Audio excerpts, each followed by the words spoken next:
How's everybody doing? Yeah? All right. Good. Thanks for joining us for a fireside chat.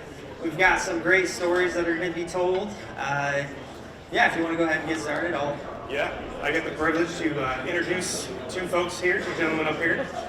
Nathan Walters, starting down at the end. He is a luxury home builder in Oklahoma, the land of red dirt, aka Masa Rosa. You know. Yes, I do. I learned that from him. We also have Vincent Longo here. Vincent Longo Custom Homes out of the Atlanta area. He's been with us, both of them have been with us since day one. He was actually recognized as Builder of the Year in 2022 in Atlanta. Very impressive names. yeah, and then, we also have Matt Green from Front Light Building Company. Matt Green builds beautiful homes, super innovative. He's been an early partner with us on the Diggs Care Warranty and Aftercare platform that we're going to be releasing with Matt and Co. Here pretty soon. So really innovative, great partner. So really glad to have you here.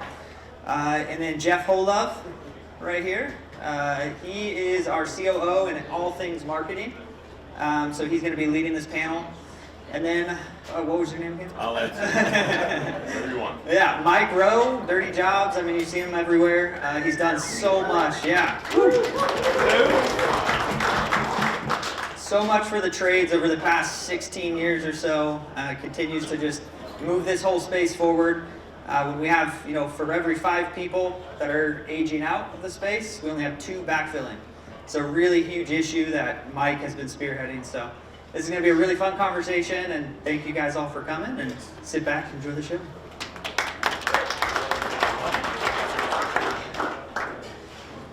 All right, everybody. Gentlemen, thank you for joining this discussion. It is aimed to be a discussion, so feel free to rip off each other, feel free to ask each other's questions, don't rely on me. I got about 3 hours worth of content here, but make the conversation lively. Mike, maybe no surprise, we're going to start with you. Shocker. Yeah. Good. Mm-hmm.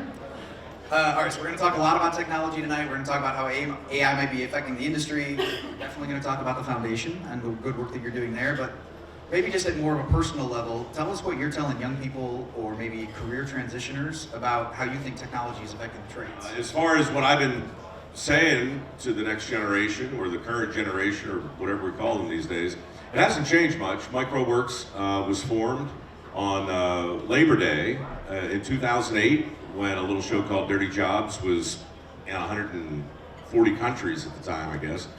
And some of you will remember the country was going into a recession back then. There were 12 million people really who were unemployed. And the crazy thing was on Dirty Jobs, everywhere we went, we would see the headlines when we woke up, unemployment higher, higher, higher, higher. And then this crazy proliferation of help wanted signs everywhere we went. Like all the dirty jobbers were hiring. And it was strange, and it ultimately brought me here this evening, but just trying to figure out how to talk about the skills gap, which is really a will gap, when you think about it. And why in the world were there 2.3 million open jobs in 2009 when 12 million people were unemployed? Well, what I'm doing today is really asking the same question, just to a different group of people. Governors are paying attention, elected officials are paying attention. And they're paying attention because 2.3 million is now 7.6 million open jobs. And 7.2 million able-bodied men are currently not only out of the workforce, but affirmatively not looking for work. We've never seen that before in the history of the country, not in peacetime anyway. So if you think about 7.2 million willfully unemployed men, 7.6 million open jobs that don't require a 4-year degree, and then you think about the $1.7 trillion in student debt that's currently on the books by a lot of people who did get the 4-year degree, or at least part of a 4-year degree, but aren't really working in their chosen field, and juxtapose all that with the incredible fact that we're still lending money we don't have to kids who are never going to be able to pay it back, to train them for a bunch of jobs that don't exist anymore. Yeah, it's bananas. It's bananas. So what am I saying to that group? I'm saying that learning a skill and mastering a trade is still a path to something that looks a lot like prosperity. And my foundation, we've got $2.5 million this month that we'll be awarding in work ethic scholarships. Mostly, to be honest, will wind up in your industry. We're looking at welders and steam fitters and pipe fitters, but electricians and HVAC and all of that. You know, our scholarship fund is earmarked not for four-year degrees, only for the skilled trades. So really to sum up, that I'm not really saying much new, but the headlines have caught up to my smack, right? And it's really interesting when that happens, because now governors and a lot of elected officials and a bunch of big shots are paying attention. I was just at CPAC talking to those guys, and they're talking back, and we have programs now that governors are initiating in various states that are patterned after microworks. So the bad news is Ryan's right. 5 leave, 2 come in. It's been that way for over a decade, and that's a problem. There's not much we can do about that. But the thing really that matters most to me are myths and misperceptions and stigmas and stereotypes that keep kids from exploring careers in your industry. That's what we're in the business of debunking, and it's working. The math that you just laid out there is daunting. Now that we haven't all heard it before, but to hear it laid out like that, we're going to come back to the people side in a little bit. We're going to come back to the foundation side in a little bit. One of the things that we have to leverage here is technology. We're going to talk about that for a minute, and then at the end, probably going to come back to like rebranding the trades, because I know at least one of you has been talking about that some. So we'll come back to that in a minute. So let's talk about technology. We hear there's a lot of different software solutions out there for builders. And yet we keep hearing a bunch of frustration from builders about those software packages. So maybe the three of you, in any order you want, what do you think software makers are getting wrong mostly when it comes to getting your teams to use it or using it with clients? Well, I'll just jump in and say, first off, they've got great intentions, but they've made these products so big, large, hard to use, hard to maneuver, hard to get in there. There's the work that a builder, let's say, somebody on the site that has to provide all this paperwork during the week just to keep up with what they call the technology. And I really think that those, I call them elephants, or those big behemoth products have kind of left the ease of it behind. And that's kind of why I like Dig so much, is with the AI, that technology built in, the ease of use, it's actually making it easier for our field team, which we want them, they're doing it because they love the craft, right? But then we saddle them with all of this paperwork to do. And honestly, even the older ones are a little bit, they're scared of the technology. But when we can show them digs, and that's what I did with my supers that are a little bit older, we showed them digs and how easy it is to find the answer, how easy it is to get the paperwork done, so they're not sitting at a desk doing paperwork for 3 hours when they could be on the job site doing what they love. And that's why I like technology as it advances, and Dig's got it nailed down. Well, we certainly appreciate that. Anything from the other two of you before I move on? I'll piggyback off of Vince. I have a feeling if any of us in here are contractors, which I bet a lot of us are, we're all here because we had a little bit of ADD, so we ended up as home builders because the pace is unbelievable and it just keeps us happy. With that said, if I gotta click 3 buttons on software, I've quit. I'm like, I can't find it, that's it, somebody help me, I don't know what I'm doing. Like I gotta go move on to the next thing. So what we love about the technology, what some of them are getting wrong, is what he said, they're deep. We're in areas, we build on some on your lot stuff out.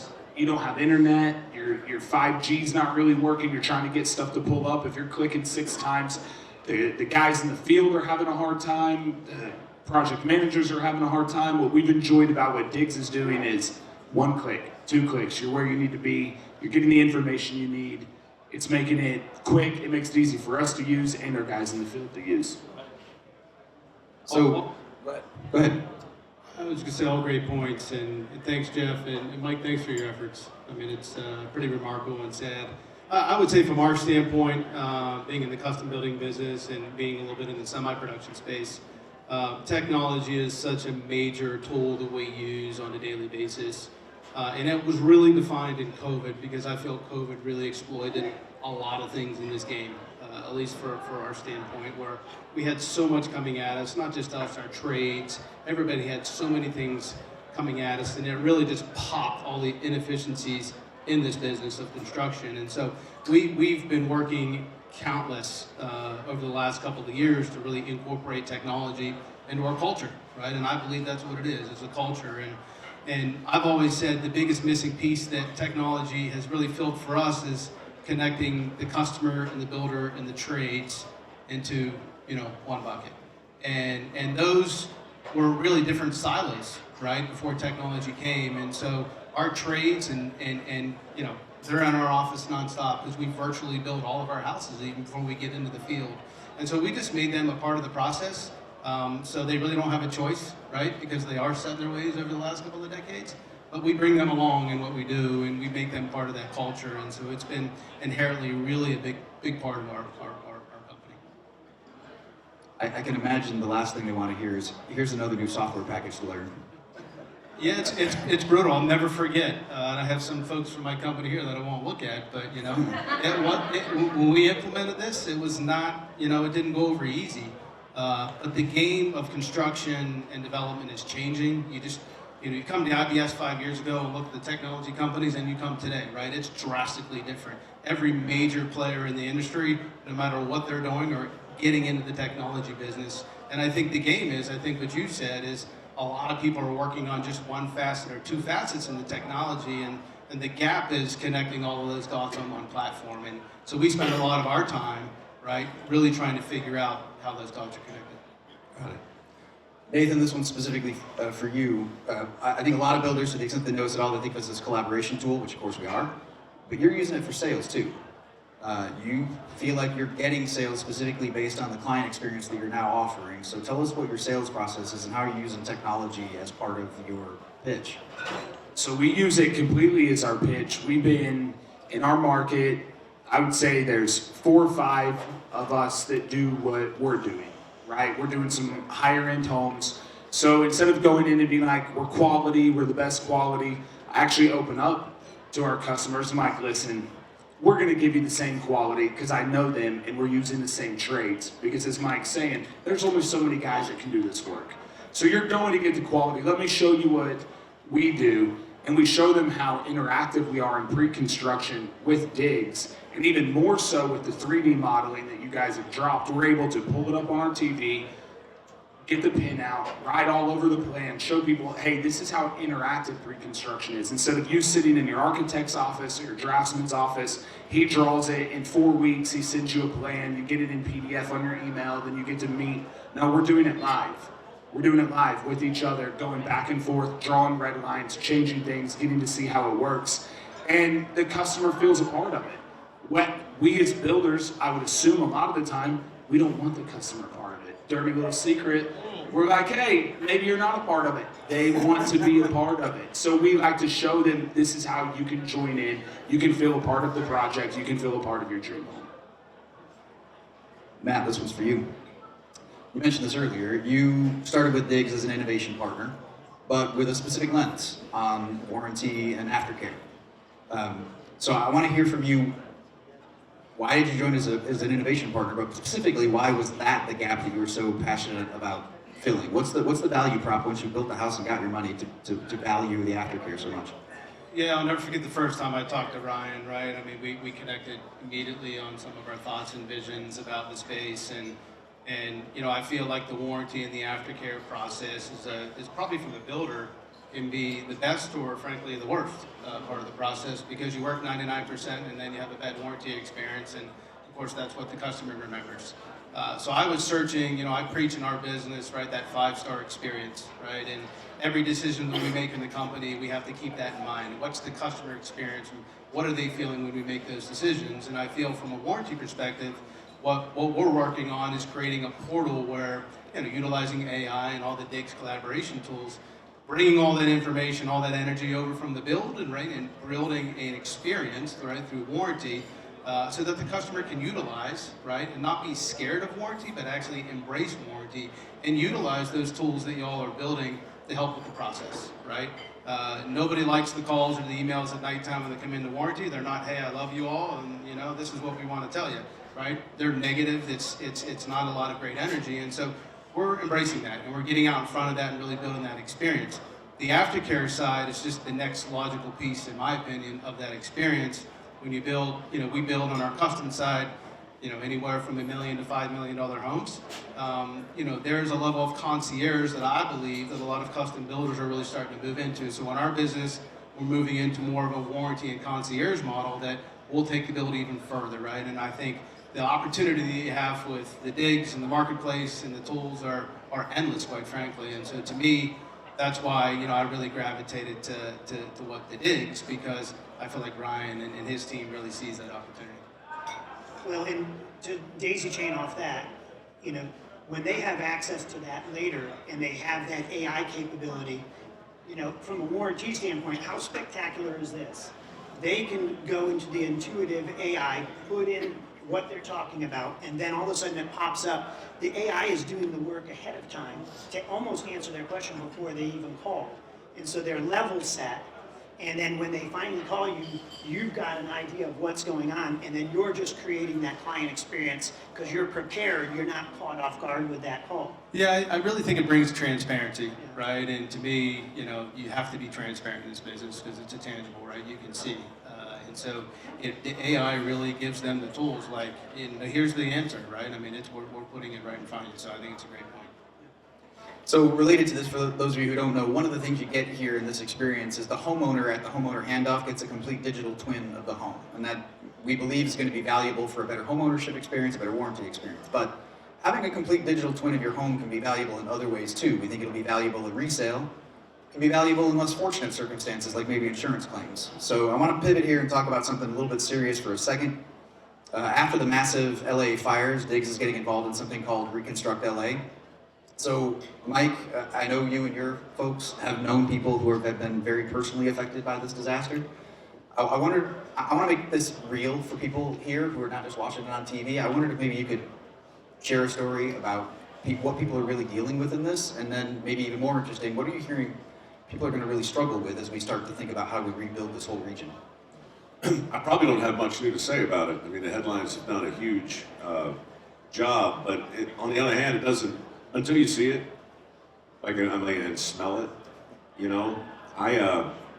I landed in LA about 20 minutes after the fire started. And I looked out the window as we were landing with everybody else, and we were like, that's the weirdest fog bank I'd ever seen. We didn't know.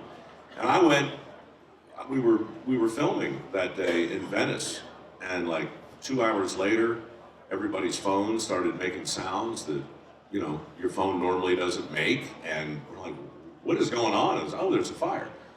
So we turned our phones off because it was distracting. It was just a fire somewhere, And then I left that and I drove to my office, and I'm going up Wilshire, and I come around the corner and just a wall of flames, 100 feet high. It's in the distance. It was shocking.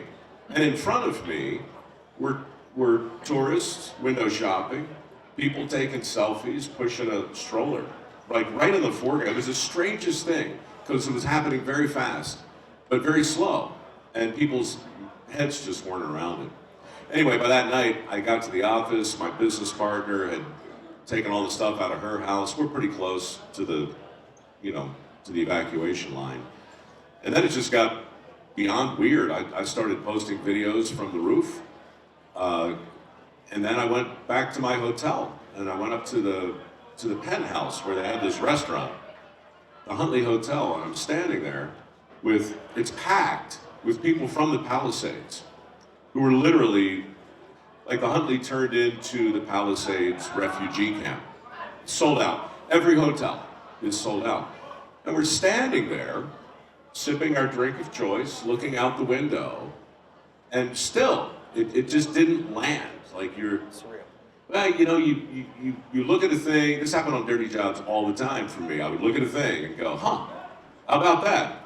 They're castrating sheep with their teeth, right? You're like, how about that?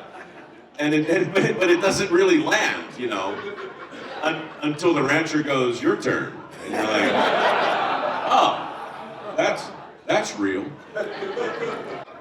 I mean, what snapped me out of it, two things. There was a woman on my right, and we're watching it. We're just watching it. I've just never seen the like of this before. It was all very civilized and casual. I turned to her and I said, well, this is not something you see every day, is it? She said, well, no, but I think I could see my house and it's on fire. And I'm like, Jesus. And then I looked to the woman next to me and she was taking it real hard. And I said, yours too? And she said, and my dog's in it. Isn't it crazy, right? A dog, of all things, snapped me so hard out of the surreality of it and totally made it real. Anyway, snap forward a week and a half, and I'm back to do this podcast that I record down there, which Nathan was on, by the way, once upon a time. Enjoyed it. You were devastated. They almost I mean, just turned your look at podcast It was off. just amazing. They almost turned it. They're like, we gotta stop. Well, we were staying hydrated during that experience too, as I recall. But this is when it really landed, and this is why I'm so proud of what you guys are going to do there. I was interviewing Gary Sinise in about an hour. Actually, it was later that day, and Gary's son Mac had died earlier this year. He was a brilliant composer, and he had done a whole score for a movie that never got made. And Gary wanted to talk about this music, so he sent it to me. And I went for a walk early that morning through the Palisades. It was a week after the fire. And I'm listening to this music from Max Sinise. And I am walking through Dresden in the Second World War. There really are no words.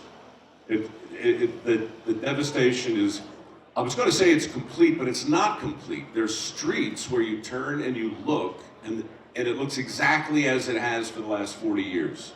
And then you just pivot, right? Pivot 180 degrees on the other side of the street. Gone. Just gone.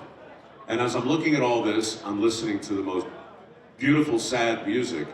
And at one point I just sat down on the curb and put my head in my hands, because I was like, I just don't know how 17,000 houses are going to come back. And it inspired in me a weird mix of curiosity and frustration, honestly, because I live there. Well, my office is there. I live up north, and that went up like flash paper too a couple years ago. So currently I'm involved in a lot of conversations around water management and forest management, but also in rebuilding. Because what has to happen there is going to completely change the way builders build. It's going to change the way the permits work. It's going to change the way the zoning works. It's going to change the way we think about water. It's going to impact your industry in all the obvious ways, and I believe in a bunch of ways we haven't thought of yet. It's going to be one of the greatest, most awesome and terrible challenges of our lives. It's going to take, it defies imagination, what happened, and it defies credulity to really imagine what it's going to take. But somewhere in all that is tech, for sure, because mere humanity is not going to be enough. That is a more real picture than I was anticipating. I'm not sure if I say thank you for that or. Don't mention it. Yeah. Well, okay, so for those of you who don't know what Reconstruct LA is, it's a nonprofit effort. It's pulling together a bunch of tools and companies who just want to help. They primarily are doing two things right now. They have a free email advice line to just help people figure out how they're going to get started on this gargantuan effort of rebuilding. And then they're bringing together all these tools and companies who are either offering the product for free or highly discounted just to help builders find more efficiency and figure out what we're going to do. I mean, permits is a perfect example. I mean, the hassle that you guys deal with permits on a good day. Imagine the complete reworking of the permit process that's going to happen for LA to get rebuilt. So maybe there's goodness that comes out of that. It's like Honestly, there's going to be a silver lining in it, Yeah. and that's going to be part of it. Yeah. All right, so that's maybe a good segue into planning. I have a good friend of mine who is a project manager. He has two favorite quotes about planning. His first one is, "No plan survives first contact with the client." And plans are worthless, but planning is everything. So point is change is inevitable. Of course, you guys deal with that every single day. So I thought maybe we'll talk a little bit about mistakes, rework costs. What do you guys do to get ahead of the changes and the mistakes, all the way starting from pre-construction? What tools and processes do you guys use to kind of get ahead of those miscommunications, the mistakes, etc.? Well, I mean, we use digs, number one, and a really heavy-duty pre-construction phase. I mean, we get all of the key players, what we call them, to the table. It's the architect, the interior designer, the customers. We bring in our supers from the field to give real-world experience right there at that moment as to what the customer wants, what the engineer or the architect sees.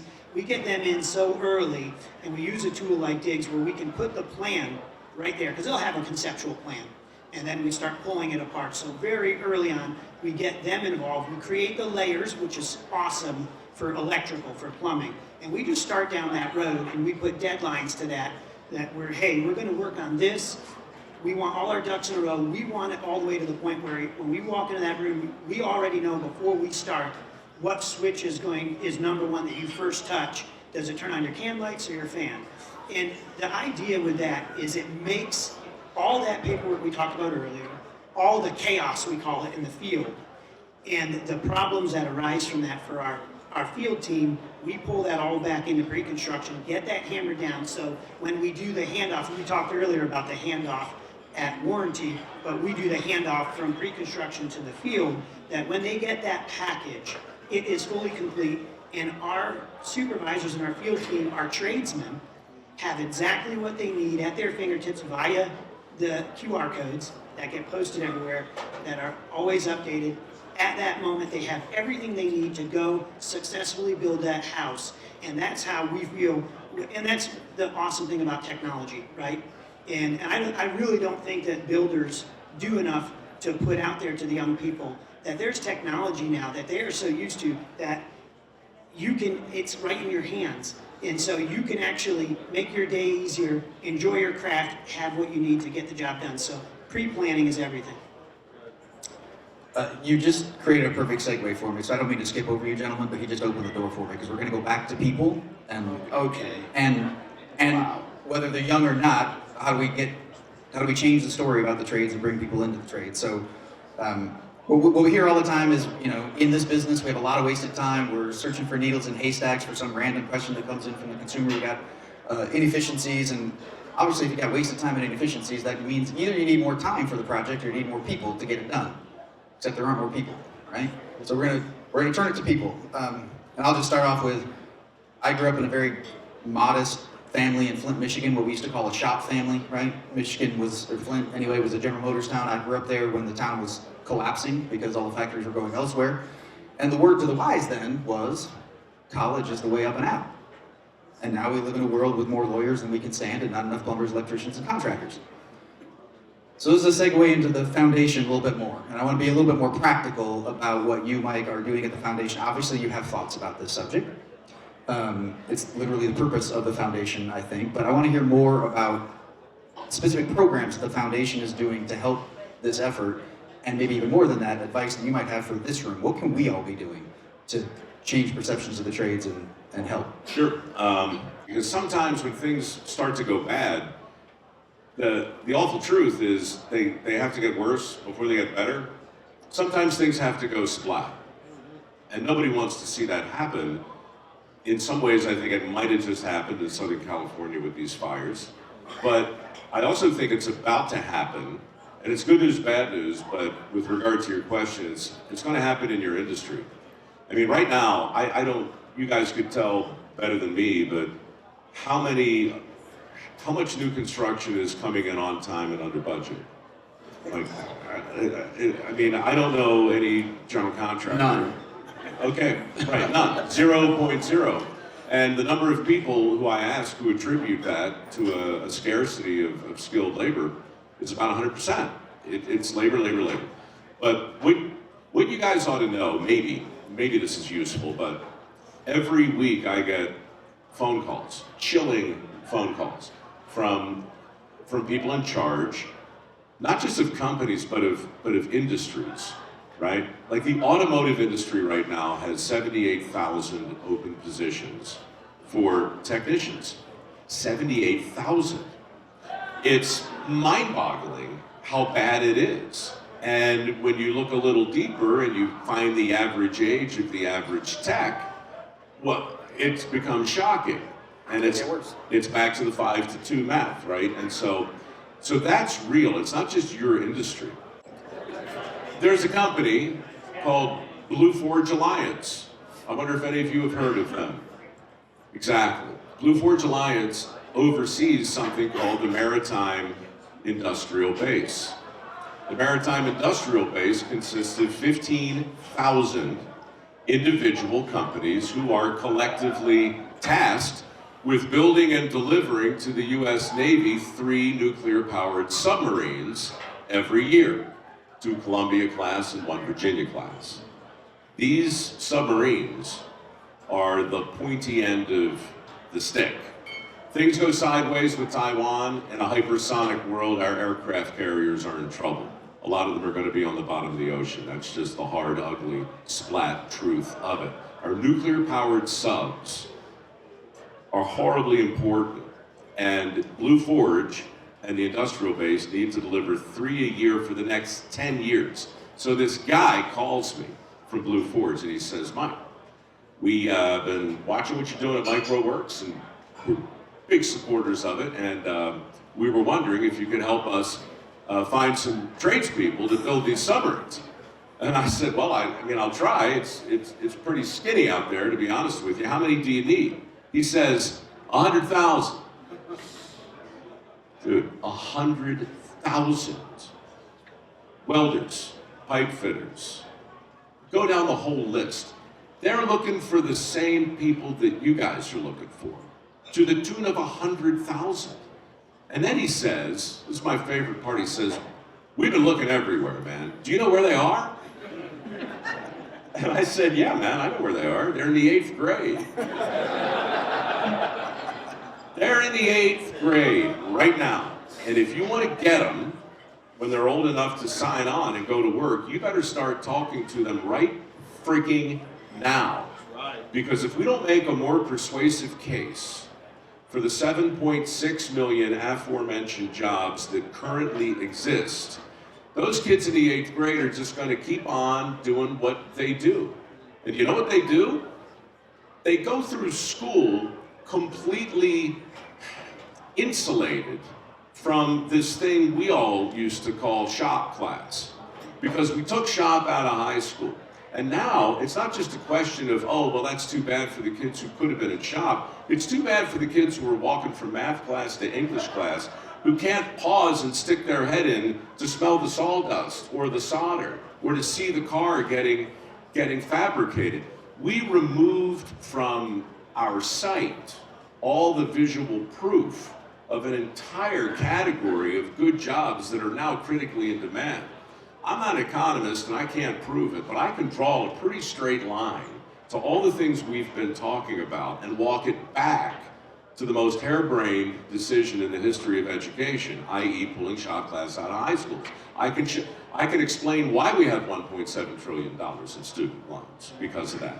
People say, Mike, how did college get so expensive? I say, how could it not get so expensive? We just spent 40 years telling a whole generation of kids they were screwed if they didn't get a 4-year degree. And then we took the shop class out of high school, and now we just can't understand why there's so much debt and why the skills gap is such a thing. So much of this is self-inflicted. So much of it is going to require, unfortunately, a kind of reckoning. It's gonna go splat. I hope it doesn't go splat to the extent it just did in the Palisades and in Altadena. But part of the reason I keep going to DC, and part of the reason the cameras are here right now filming this, full disclosure, is because it doesn't do any good to have a fireside chat in front of 100 people. I'm gonna cut this up and I'm gonna find the interesting parts and I'm gonna blast it out to 10 million people. It's why we're going to take questions in a few minutes. Hopefully somebody will ask a smart one and somebody will say something memorable, and we'll push that out there because the country has to see what's happening and what we're talking about. So my prediction, I don't have a crystal ball, but When the conversation shifts from how much can you make being a plumber or an electrician to how long does the country want to wait for a plumber or an electrician to show up, how long do you want to wait for your custom home to be built? I know you guys told them it'd take 18 months, but now, not so much. Like, when is our patience going to run out with that? That's all part of the conversation. But the biggie, I think, is the submarine thing. I think when the average person starts to understand that the reason our national defense is starting to look a little wobbly up there is because we spent a lot of time telling kids they were suckers if they learned how to weld, that's when the chickens come home to roost. And I think when we start showing people a long list of men and women who are making mid-six figures right now with no college as a result of learning a skill that was in demand and then going out to business working their butt off, that's when the ship starts to turn. The good news is it has started to turn. The bad news is it hasn't turned all the way yet, and things are liable to get a little sporty before it does. In the meantime, it's important to stay hydrated. I absolutely, yes, more of that, please. Absolutely. That wasn't bad, actually. Thank you. I felt good about all that. As well you should. Hopefully that gets blasted at 50 million people. I can't imagine a better note to end the formal part of this on. As Mike said, we are going to open it up to questions. So if you have questions, please let us know, raise your hand. To make this easy, we're just going to have people who have questions gather over here, and then I'll just bring the microphone down. 3 questions, no more than 3 questions. Make them about 10 seconds each, please. Anyway, back to your question, Mike, or your statement about the root of this is taking shop out of high school. My ag teacher was probably one of the most influential teachers in my young life, and I'm glad my kids are now getting to experience the same thing. But this might be a quick, easy answer. I might have a follow-up after you answer it. But how do we get that back? How do we get it back? Well, I don't think you can get the boot back in the goose, honestly. You're not going to have shop class back in high school the way you remember it. But I've opened a lot of adjacent shop classes that have been built through public-private partnerships right next to high schools. And in some ways, I think it's better. They're still close, right? It's not as integrated as it was, but it's close enough, and it works. We did a big one in Hobbs, New Mexico a couple years ago, and I do a lot of work in Oklahoma, as Nathan knows, and they have, one of the most amazing things I've seen, and this is kind of an answer, was at Central Tech, right in the middle of the state. What's the city? It starts with a D, like Drummond or something like that. It's Oklahoma. It's Duncan Durant. Drummond. Just random D words. It's in the middle. Imagine, like, it's the state in the middle, and it's the middle of the state, and Central Tech is in the middle of the town. Yeah. Anyway, I'm there profiling all these trade jobs in the energy industry. And as we're filming, buses start to pull up, one after the next after the next. So it's 16 buses. And I say to the guy who's the principal, I'm like, what's going on? He goes, oh, those kids are coming in from all over, like within 50, with like a 50-mile radius. They were coming in to take shop class there, right? It was so, instead of an intramural activity, that's what they were doing. There were hundreds of them. And these kids were getting trained in trades that had a direct on-ramp, really a guarantee for a job. You were going straight into it. That's the key. I just don't think, I mean, physically, I don't know how you get shop class back into existing structures. Do you feel that technical colleges, I've done a lot of work with our local technical college, and I feel like the trade work that they've done has been huge, and a lot of the high school kids, you know, when they get to sophomore year, will transfer over there and take classes. Do you see a movement in that? Because I feel like that's been a huge impact to our area.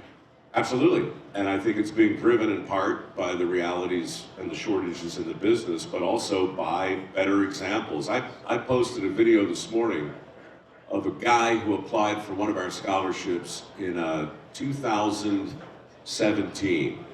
His name was Johnny Goodson, and he was a drummer in a rock and roll band. He was 30 at the time, which made it super interesting. And he realized he was never going to be an American Idol, and he had fallen in love with this woman named Samantha, and he wanted to raise a family, and he needed a skill, like a real skill. So we sent him to UTI, and he learned how to work on heavy equipment. And just a couple, not long ago at all, we do what we always do, which is just to check in, and say, how's it going? And he's got his second kid on the way. He's a technician 4, so he's as high as you can get with a company called RDO, and he's working on big projects for John Deere. And he's just crushing it. This is a musician who turned out to be a rock star in the trades. And I sent my crew out, Taylor right over there, went out and filmed the guy, filmed his family, and they sent me the video, and it's beautiful. And I sit in my crappy little office, and I open my laptop, and I watch it with the viewer. I film myself watching it, and I post these videos. And people see them, and they see something of themselves, or maybe their son, or their niece, or their nephew, or their daughter, or whatever. And that drives the interest that drives the schools you're talking about. So much of what we touched on tonight is macro. It's big ideas with governors and states and legislatures and elected officials and school districts and all that. But really, in the end, this will sound terribly clever, but it's micro. It's smaller. It's one at a time. And getting those stories told and circulated and socialized, that is the tail that's wagging the dog. That's what you guys, I don't mean to sound like I really, really know what I'm talking about, but if I did, I would say that's what you guys need to do. You need to find the rock stars in your industry. You need to sit down with a crew, you need to get their stories, and then you need to blast them into the ether, right next to the newest and the latest tech. We do it. That's where you and I bonded a little bit when we talked about this. Is in our state, we got down to the local level with our local home builders association, and we did something called Build My Future that's been going on. How long, Dusty, has this been going on for? 6 years? 7 years we've been doing Build My Future, where we are, as you're talking about, we're trying to get into middle schools, but we're starting in high schools. This year, in September, we had 1,500 kids from the metro come in, and it's exactly what you said with our electrician crews are there, HVAC crews are there, mason crews are there, and we are doing work, we're showing them. Our electrician crews, which is funny, is they have what they pay lined up there, and kids are like, okay, so I have to go to Votech, and then I can come make this money. No, you come work for me. Right now. I'm the Votech right now. Come work for me right now, and it's something that we've really, and you're right, it gets down to even more on a granular level, like you're saying, but get into your local HBAs. It's that simple. And we go to the local school districts, bring the kids in, let's get to them, let's get them.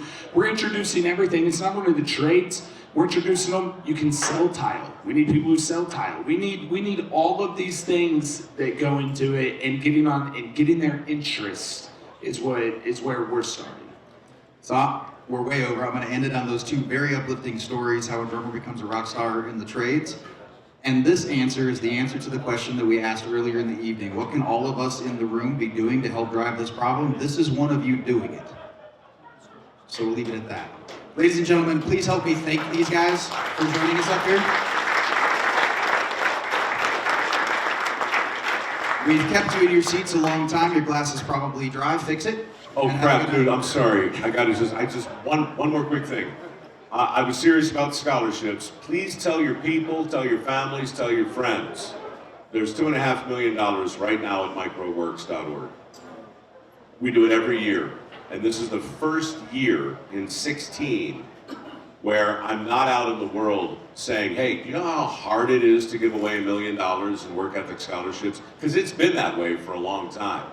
This is the real place to land the plane, because it's good news and bad news. But if I had 25 million, I could give it away. And that's the first time. Jade, where are you? Jade, Here. there she is. Trying to hide. She told me 2 days ago. I said, how we doing? Right? Because we do these campaigns and I ask her, it's like, how many applications are coming in? How long can we keep the enrollment process open? How many times do I have to go on CNN and Fox to tell the story, right? Because it's all connected.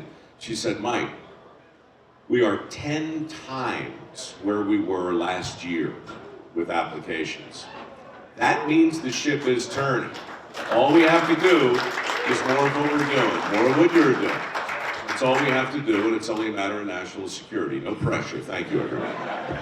As postscripts go, that's a pretty good close. Ladies and gentlemen, thank you very much.